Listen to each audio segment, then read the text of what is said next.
Hello everyone, the third generation introduces, for the first time in the series, the double battle mechanic in Pokemon Ruby and Sapphire, albeit somewhat timidly. This feature is fully embraced in the enhanced version, Pokemon Emerald, as well as in the games developed for the Nintendo GameCube, Pokemon Colosseum and XD Gale of Darkness. However, in the final Game Boy Advance episode, there are still numerous single battles, so I wondered what it would be like if all battles were in a double battle format. I decided to modify the game so that every trainer with more than one Pokemon engages us in a double battle. This presents the perfect opportunity to launch one of the very first duo challenges in the history of this platform, and to pay homage to the third generation, the Pokemon selection will be the starter Pokemon from the Ore region, featured in Pokemon Colosseum and Pokemon XD Gale of Darkness. This means that from the start of the game, we'll have access to Espeon and Umbreon. Here are the rules of the challenge, for those who aren't familiar with my style. First, we will only use the two aforementioned evolutions in battle throughout the entire adventure. This means that HM slaves are allowed as long as they don't participate in battles. Next, we keep the same rules as before. No items are allowed in battle, and I'm specifically referring to items from the bag. Of course, Pokemon are allowed to hold berries or other held items, as this adds a strategic dimension to the challenge. Finally, a personal rule. Since a while ago, TM32 Double Team is banned, because in theory, every Pokemon can learn it, which would break the spirit of a challenge. Now that the introductions are out of the way, the challenge can begin in Little Root Town, a central location in the Horn region. As usual, we save Professor Birch by selecting our starter Espeon. Once the mission is complete, we head off to defeat May in the first battle of the game. Once we unlock Pokeballs, as if by magic, Umbreon can be found in the tall grass near the first town in the game. As soon as we catch one, we can head towards Route 102, where our first trainer awaits. Unfortunately, he only has one Pokemon, so for now, the challenge is almost normal. Since it's a Dark-type Pokemon, Umbreon will handle it, although it doesn't have a stab move yet.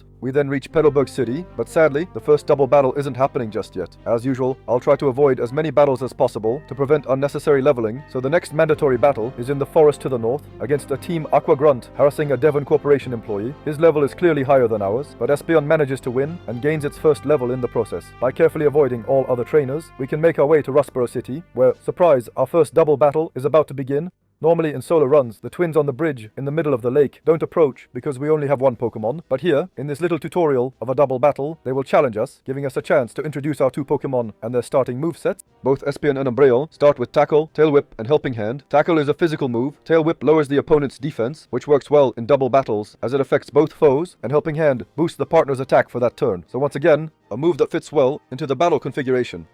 Naturally, this battle is a breeze. We're at almost the same level, but our stats, which we'll discuss later, are superior to some early stage Pokemon. The tricky part comes afterward, when the next mandatory battle is at the Rustboro Gym against the gym leader. All the trainers in the gym can be avoided, so when we finally face Roxanne, we can confirm that the mod is working properly. Great, considering we've been playing for about 25 minutes. But the first thing to note is that we've had a maximum of 3 battles, meaning we're about 2 levels lower than our opponent. Plus, we only have one physical attack, Tackle, which isn't effective against rock types, putting us at an offensive disadvantage.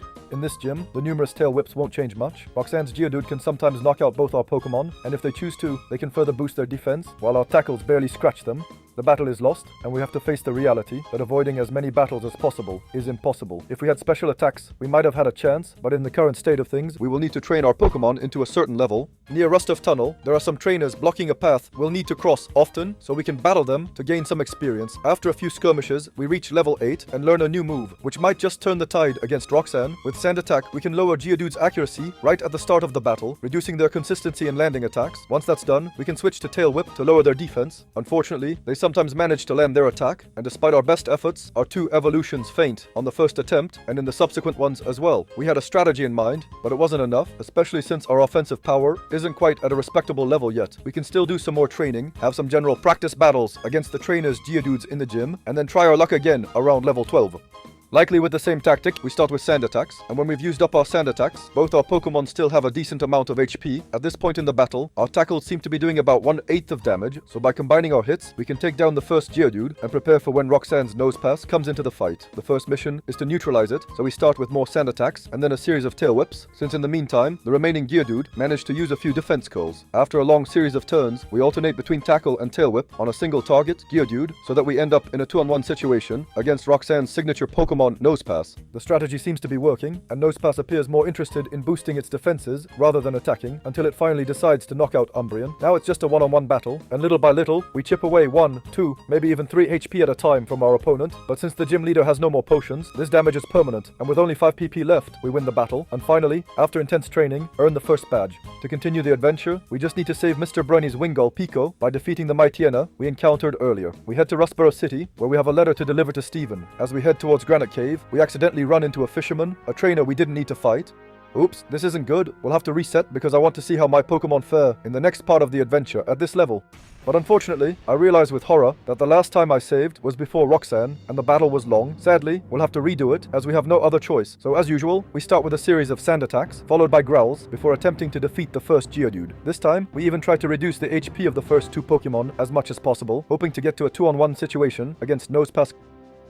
Unfortunately, despite lowering their accuracy to the max, they managed to knock out Espeon, leaving us in a 1-on-3 situation for the rest of the battle. Yet, thanks to a critical hit, Umbreon takes out the first Geodude. After a small misclick, it's time to lower Nosepass's stats. We notice that Geodude got healed in the meantime, and we're ready to attack when we're sure the opponent's defense is at its lowest. Since they tend to boost it back up, this takes a while, making the turns feel endless, until finally, a rock throw lands and finishes off our Pokemon. It's a bit of a disaster again, as we tried the battle once, twice, 3 times, even 4 times, before realizing that our victory wasn't guaranteed. In fact, we were very lucky on the first attempt. At that point, since I was doing this challenge live on my Twitch channel, the chat was just as disheartened as I was. We'll need to grind for more experience, even though I wanted to win this battle with the lowest level possible. We're not at the minimum level for this battle, and we're stuck. Every time something goes wrong, one of our Pokemon faints too early, or we take a critical hit. It's a complete mess. To fix this, we'll need to reach level 16, which is the level I was sure would let us beat the first gym leader, as our 2 Pokemon learn their first stab moves at that level. When we return to Roxanne with Espeon knowing confusion, it's a different story. Umbreon supports with Helping Hand, boosting our special attack by 50%. Espeon is naturally faster, and one-shots the first Geodude. In the second round, we try to neutralize Nosepass with Umbreon, and Confusion easily one-shots the second Geodude. We're now in control by the third round, and the battle is almost over after a few more hits. Thus, we finally earn the first badge, and this time, we won't take any chances. We save immediately to avoid this kind of mistake in the future.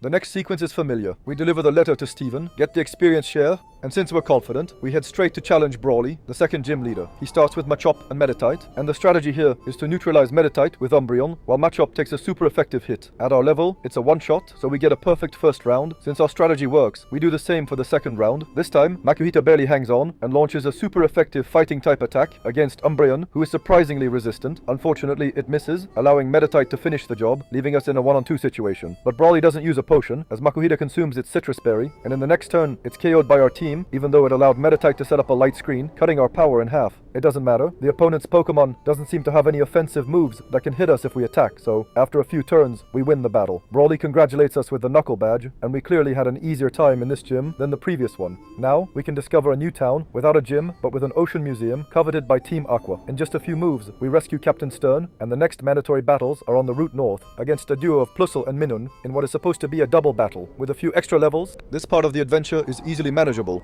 And then it gets a bit more interesting with the legendary battle against May, where a large part of the speedruns of the game fall apart. She starts with Slugma and Wingull, so on the first turn, we'll want to focus on Wingull, because Slugma isn't very threatening, and is also slow, so on the first turn, the Seagull is neutralized, even if one of our Pokemon gets confused. Once again, we will concentrate our attacks on Grovyle, which is faster and knows a Dark-type move, which is quite annoying, because due to the confusion, Espeon misses its attack and is now within KO range from our rival's starter. Additionally, our most offensive Pokemon is targeted, and on the next turn, we don't even have a chance to hope for a speed tie. Since Quick Attack finishes us off, leaving all our hopes resting on Umbreon, we resort to the Sand Attack strategy, but unfortunately, we take 2 hits almost every turn, and the final blow comes when Slugma uses Yawn, putting us to sleep. We become completely ineffective at the end of the battle, where Grovyle even has the luxury of regaining some of its health. The first attempt is a failure, but now we can see how the battle will unfold, and most importantly, how much we need Espeon. We retry the battle with our Pokemon not at full health, and by spreading our attacks a bit, on the second turn, we managed to KO Wingull, allowing Grovyle to come onto the field. It's paired with a red HP bar, as Slugma barely survived our Psychic, thus Espeon can deal significant damage to Grovyle with a critical hit, while Umbreon finishes off its partner. Now it's 2 vs 1 for the rest of the battle, and we have the advantage. Even though Espeon will fall asleep soon, it doesn't matter. Grovyle is low on HP, and it takes another critical hit. Finally, we managed to defeat our rival. We were a bit lucky, sure, but it's not certain that Slugma will always use Yawn, so Espeon could have continued dealing major damage in a different scenario. With that, the road to Mobile City is almost clear, where a new gym awaits, ready to wave the white flags when it sees us coming. Umbreon takes care of Wally's Ralts, then there's a mandatory trainer in the gym, before facing Watson and his electric-type Pokemon.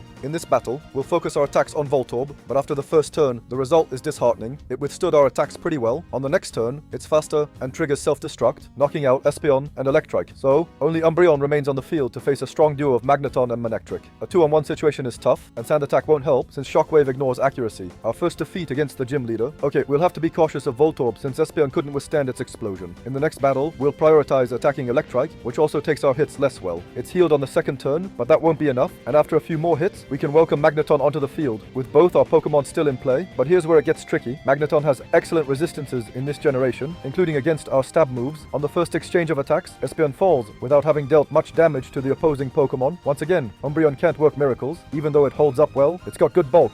Yep, we'll need to grind for experience if we want to win here. The third badge in Pokemon Emerald is always a significant difficulty spike, and apparently, in double battles, it also gives us a hard time. There are some trainers around, so it's a good opportunity to gain a few levels before facing Watson again. The main difference here is that we've taught Umbreon the TM Swagger, which allows it to confuse Voltorb since Sand Attack has become obsolete in this battle. Electrike will be a 2-hit KO, and ideally, we take little damage from Voltorb when Magneton enters the field. Our Psychic-type attacks are still ineffective. No change there, but the damage from Voltorb's confusion causes it to lose some HP without being able to attack. Thanks to the abilities of our evolutions, when we get paralyzed, the opposing Pokemon receives the same status, and this time we were prepared, as our Pokemon are holding berries to immediately heal themselves. Now, we'll confuse Magneton, which will let us manage its attacks more easily, and since it's only strong with special moves, boosting its attack stat doesn't affect us.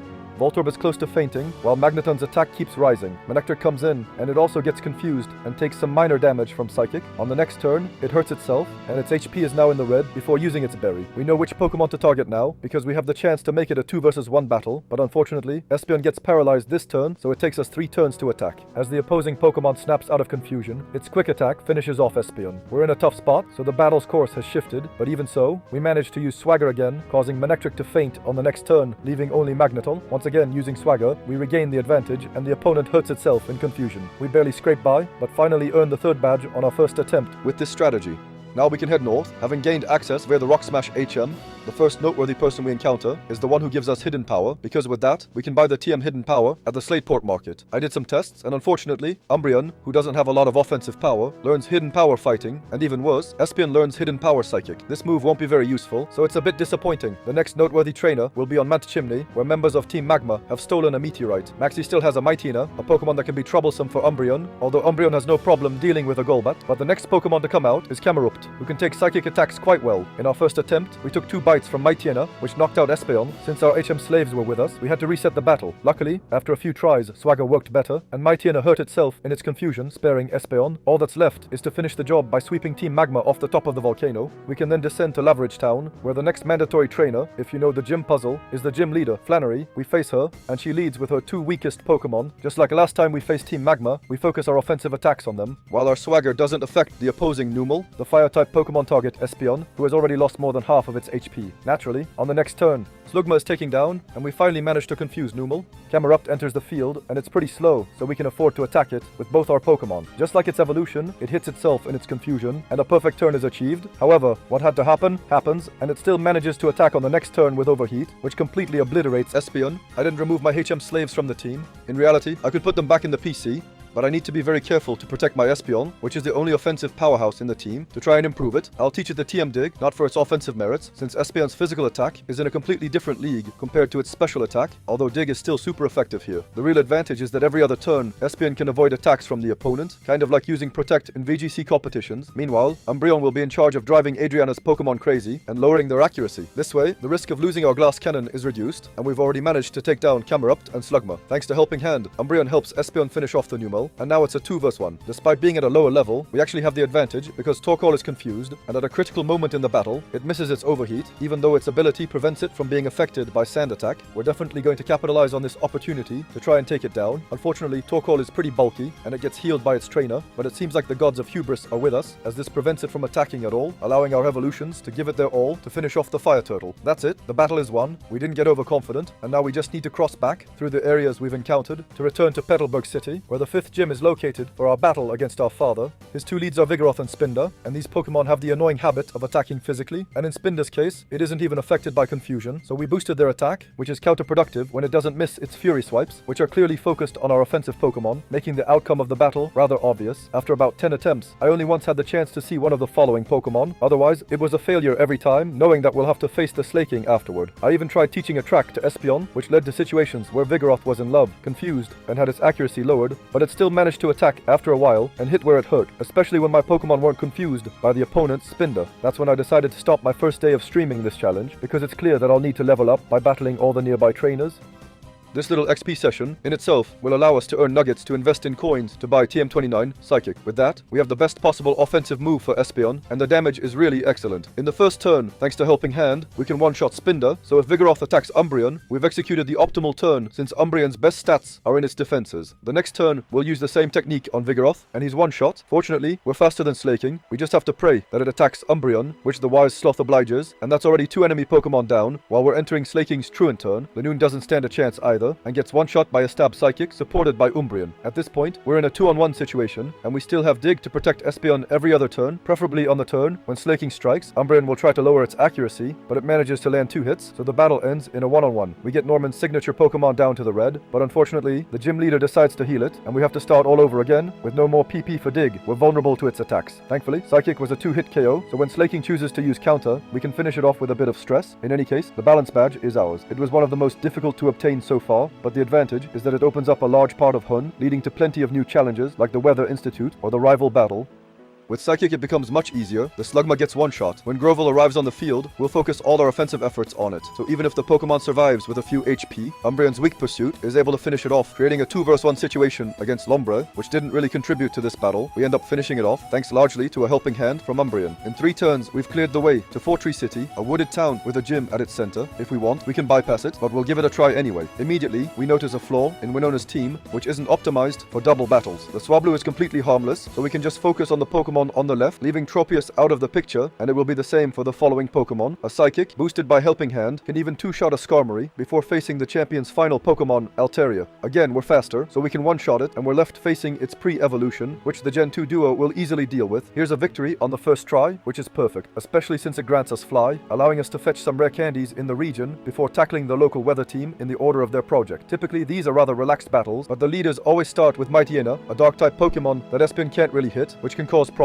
By the way, small spoiler, this will be an issue later in the game, but before discussing Dark types, let's talk about Psychic types, which we'll encounter at the next gym. To prepare, I wanted to defeat all the trainers in the gym before facing Tate and Liza, whose battle gimmick is the same as the one in the video. We all know their lead, Xatu and Claydol, and in my first test, I focused all my attacks on the Augur Bird. Although the concentrated efforts work initially, and we even managed to knock out our target, it's really Claydol that's threatening. It's optimized for 2 vs 2 battles, with Earthquake that can hit both our Pokemon, and it hurts Espeon quite a bit, leaving it with low HP, while Solrock lays waste to the field. The real takeaway from this test battle is that with 3 Earthquakes from the ground-type Pokemon, we lose half of our team, and Umbreon doesn't have the bulk to handle the remaining 3 Pokemon. The problem is that when we redo the battle, but focus our attacks on the right-side Pokemon, we're just not strong enough. Even if we manage to take it down with critical hits, Solrock can hit us with its Solar Beams and Flamethrowers, boosted by Sunny Day. At that point, we have to admit, we're stuck. If we had the Calm Mind TM, we could equip it on Espeon to boost its power, but unfortunately, that's the TM we receive after defeating this gym. We'll have to go through the very unpleasant XP grind, especially since Espeon learns the move Psych Up in a few levels.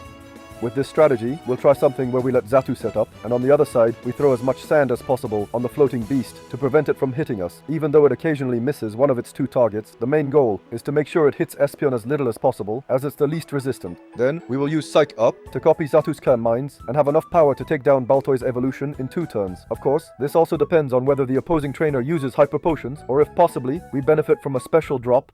Ultimately, we managed to take down Claydol. However, we have very little HP left, so despite a boosted special defense, our diurnal Pokemon falls to the opponent's attacks. Meanwhile, Umbreon is brave but powerless. We're missing a way for our Pokemon to recover HP, and at level 52, they learn Morning Sun and Moonlight, but that's clearly too high, so we'll opt for the rest TM we obtained during the adventure. And a Chesto Berry, after employing a similar strategy, managing Claydol but still having HP in the red, we'll take a nap to restore all our energy. This way, we can attack Solrock without fear. It's a 2 HKO, and Umbreon tried to confuse it. We finally have the chance to face Lunatone, which will be dealt with using Psychic and Helping Hand. With all its allies down, Xatu should be just a formality. However, at some point we might have been a bit too enthusiastic, since we don't play it safe and avoid using Rest directly. As a result, an attack from Xatu lands, finishing off Umbreon. This shouldn't be a problem, since our opponent only has Psychic-type moves, which Umbreon is completely immune to. We just need to hit hard enough, as its special defense is quite high. So, we'll play the Confusion game, where Xatu can use its last card. It confuses us, and we'll cross our fingers not to lose because of that, while our Feint attacks, boosted by Black Glasses, deal ridiculous damage. We still still had the advantage in terms of HP until the champions used a Hyper Potion, which unfortunately restarts the duel, especially since our PP are running low. It's time to also use the sand attacks. We've lost enough times to these champions, and by the end of the battle, our opponent's attack, special defense, and special attack are at their maximum, allowing us to see their HP deplete rapidly when they hit themselves in confusion. During this fight, we were stressed, and even saved by a critical hit from Feint attack, which equalized everyone's HP. In the end, the champions still had Hyper Potions,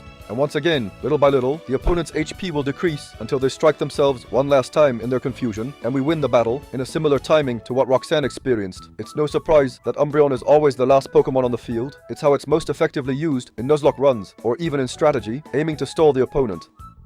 It's time to close this chapter and open the penultimate one, which involves the conflict between Groudon and Kyogre. The space station starts the chapter, then it continues in the seafloor cavern, where we catch Arthur trying to revive Kyogre. He begins with a Crobat and a Maitena, and while the first is manageable, the problem arises with Sharpedo, which replaces the bat. To get past this Pokemon, we need to rely on Swagger and hope it works, because if Espeon takes too many hits, it gets knocked out. Since we're in an underwater dungeon, we must have all HM slaves with us, preventing us from finishing the battle solo with Umbreon. Time is tight, and after several attempts and learning how to use Return on Espeon, we figure out what to do. The tactic here is to steal the opponent's stat boosts in attack given by Swagger from Umbreon. Thus, a +4 Espeon will have enough power to knock out its opponents. Though this battle was unpleasant, the worst is still to come, but not in the next duel, which is actually the Anatolia Gym. We're facing water-type Pokemon, specifically Luvdisk and Whiscash. As usual, Espeon is faster and will attack Whiscash first, dealing reasonable damage, but in the process, it gets hit by Attract, causing confusion. I'd be almost disgusted if I hadn't used such devious tactics throughout the adventure myself, and while I expected a powerful Earthquake, Whiscash will instead focus on raising its special stat, which is quite annoying since we won't be able to finish it off with Psychic on the next turn. Now the rain is up, and the gym leader will heal his Pokemon. Everything needs to be redone, but our attacks will do less damage now. Meanwhile, despite sand attacks, Whiscash manages to set up Amnesia, making it nearly untouchable, and the battle drags on until the fish finally uses Earthquake, knocking out Espeon. We need to use Surf to access the gym, so we have all HM slaves, making a reset necessary. After another failed attempt, I decide it's time for a break to find an optimal strategy to beat this trainer. I save nearby, and at the same time misclick restarting the battle. Well, why not try one last time?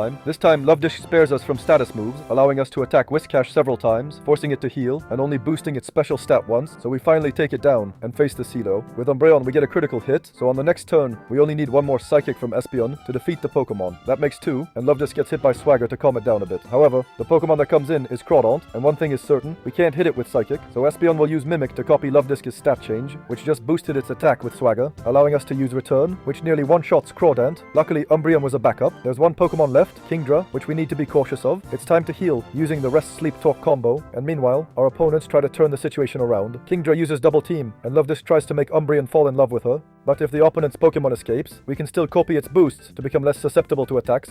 It will still be tough to attack, and despite Infatuation and Confusion, Umbreon uses Sand attack to lower Kingdra's accuracy. We then attempt to attack, but it fails, so we copy its boosts again to safeguard ourselves until a Swagger lands on the Water Dragon Pokemon. Unfortunately, this tactic won't work, and the opponent's Pokemon won't hit itself in confusion. However, Espeon manages to use Psychic, which destroys Luvdisk, and that feels good. Only Kingdra remains, which is once again confused, but its Ice Beam lands, while our Psychics miss. We recover some health with Espeon to avoid repeating the mistake from the 7th gym, and by chance, Kingdra finally hits itself. It now has very low HP, providing a perfect opportunity for Juan to heal it, but no matter what, we know our attacks will always hit. Still, we'll rely on Espeon to win, since upon waking up, it lands a Psychic and finishes off the opposing Pokemon. Finally, a victory I didn't expect at the start of the battle. But indeed, battles are long with this duo. Anyway, we now have the Rain Badge, and there's a sense of Pokemon League in the air. Before that, 2 obstacles. One, Natural, which is Victory Road, and the other, Human, the strongest rival in these games, Wally. The advantage of this trainer is that I know him very well from previous challenges, so I know that, broadly speaking, his Delcatty will be harmless. Thus, we can immediately focus on Altaria, which is quite dangerous with Dragon Dance, and it's usually a 2-shot, so no stress there. We can send the Pokemon back into its Pokeball before facing a Roselia, which shouldn't handle our Psychic well. Meanwhile, Espeon takes care of Delcatty, let's say, and Magneton enters the fray. It will be a bit tricky, but fortunately, I remembered that Espeon has a strong offensive capability, so it's almost a one-shot for the Steel Electric Pokemon. We can then comfortably knock out the 2 Pokemon in front of us, and welcome Wally's signature Pokemon, at least before the 3rd generation remakes, Gardevoir. And we know it very well. We know it won't hit Umbreon since it only knows Psychic. Thus, slowly but surely, we win on the route named after this fight.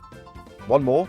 On the first try, it must be said that the real danger of this rival is rather the surprise. At the start of a dungeon, the consequences of a defeat are not severe. However, when he surprises us in Ruby and Sapphire at the end of the cave, we often have tired Pokemon, and that's where the real danger lies. Anyway, we'll skip Victory Road, partly because it's one of the most tedious parts, and especially because the Pokemon League won't be a walk in the park. Before venturing there, however, we'll still go get the Shadow Ball TM, which is located at Mount Pyre, and ensure we have enough Chesto Berries if we want to stick with the same strategy. So, we'll make our first attempt at the League, and the first member is one one of the ones I fear the most, Sydney, with his bunch of Dark-type Pokemon. His leads are Shiftry and Mightyena, and right from the start, without Psychic, it feels like it won't be very pleasant to hit his Pokemon. The strategy here will still be to steal the attack boosts from the opponent's Mightyena, since Espeon, in any case, can only be offensive physically. Unfortunately, when the Pokemon from the first route of the game attacks us, its boost hurts us, and it knocks out our first Pokemon.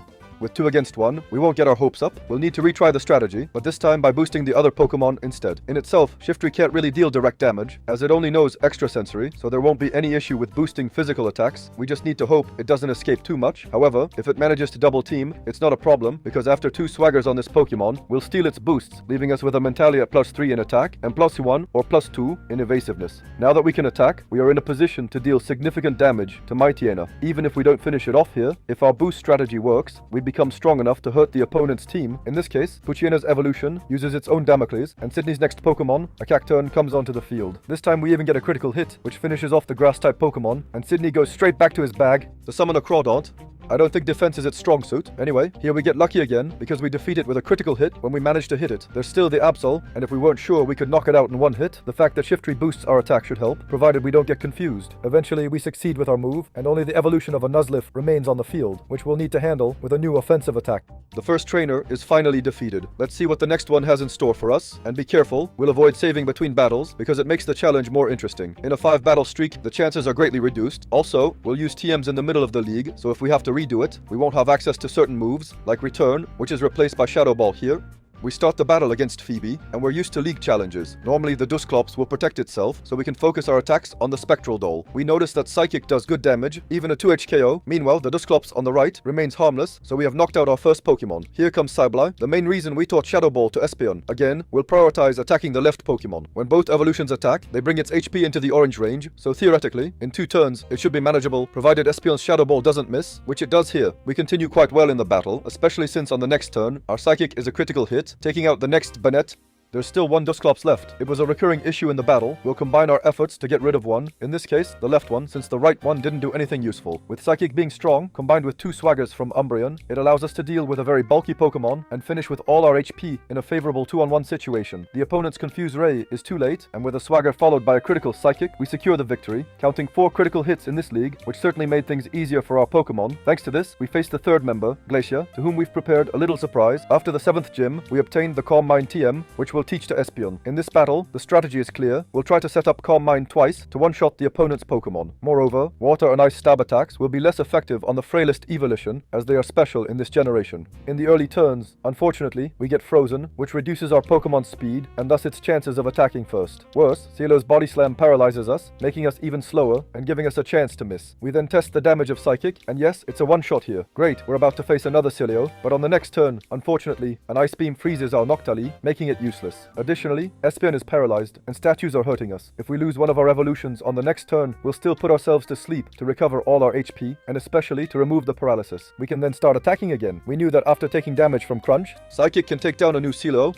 The second Glalie comes in, and we decide to leave the less healthy Pokemon on the field, the one we're sure is within range. Anyway, the level 52 is a one-shot with our boosted Psychic. Now it's time for the ace of the Elite Four member, Walrein, and we know it has Sheer Cold, so we'll do everything to take it down first. Unfortunately, we took some damage from Glalie and didn't finish it off. It then uses Body Slam, which we endure, but get paralyzed, causing a small disaster, since now, with its 30% mischance, we are slower than the 2 Pokemon. If we had attacked Glalie, maybe we could have held against Walrein. Anyway, with 2 Pokemon against 1, with a few HP remaining and paralyzed, it's impossible to triumph, and we'll have to start over. This is clearly a disappointment, because I thought that by defeating the first 2 league members, we'd be in good shape to make it to the end. Our hopes have been dashed here, and worse, what we thought was a good strategy to get through the first 2 trainers proves to be unstable. Against Sydney, Shiftry might start attacking, and combined with the attacks from his teammates, there's a chance Espeon might get knocked out. Noctali is more of a support in this battle, and won't be able to change the situation. If we manage to get past this trainer, we also face Dusclops, which, if they decide to, can use Shadow Ball or worse, Curse, which are fatal for our Pokemon. I've done some more training sessions, and sometimes it didn't really work out. Since there are still 2 trainers after Glacia, we'll make sure to be at a high enough level to restart the league. So, we're going back to levels 57 and 58. Against Sydney, we'll use the same strategy. Anyway, Return won't likely take down the Mightyena, since we suffered an Intimidate at the start of the battle. And once Espeon is boosted, it's ready to deal good damage, taking out both the Mightyena and subsequently the Cacturne. Meanwhile, Umbreon, being slower, takes care of using Sand Attack on the incoming foes to provide a little extra security, just in case we don't one-shot our opponents. moment, Crawdaunt is knocked out as well, leaving only Absol. Espeon performs well, having knocked out 4 Pokemon with its last 4 returns. Only Shiftry remains, which escapes. Will we finish it off in one hit? No. Unfortunately, we miss our attack, which was expected, but that's okay. Now it's 2 against 1, and we have plenty of ways to deal with it. We just need to land a return. After a while it works, and the first member of the league is defeated. If needed, we could have used Rest. Time for Phoebe. In the past, if we've used Calm Minds in this battle, it's a bad idea, since Banette can be troublesome if it gets to attack, so we'll focus our attacks on it, because Dusclops will protect itself. It's a one-shot now, so that's good. We've gained quite a bit of power, and when Sableye comes in, it's already been hit, so we can take it down in one turn. When the second Banette is on the field, Dusclops reflexively uses Curse. Fortunately, on Umbreon, we'll soon eliminate the second Banette, which isn't a one-shot this time. Luckily, Umbreon covered us, and we're back to the duo of Dusclops. While Espeon will attack to ensure the Pokemon on the right is knocked out, Umbreon will heal itself with Moonlight, an attack it learned a few levels ago, allowing it to withstand Curse. Only one more turn, combining Feint Attack and Psychic to secure the victory. We've clearly gained strength and consistently defeated the first 2 trainers. Let's see how we do against Glacia, whom we've never been able to beat before. She sends out her Ice-type Pokemon duo, and this time we're almost sure that with 2 Calm Minds, we should be able to handle it. The key now is to avoid being paralyzed. Unfortunately, here, Celio has targeted Umbreon, so if it does manage to paralyze it, it's less of a problem for our team. Next, we'll get rid of Glalie, which had already lost some HP, and welcome it again before being paralyzed once more. We might have been better off taking out the seals first, but we can still switch our statue, taking a rest, and even though we take another body slam, we're not paralyzed this time, so we can act by getting rid of another Glalie. We're now facing Celio's duo, and since the right one is paralyzed and has less accuracy, we'll attack the level 52 one, and it's knocked out in one hit, now only while Rhine remains.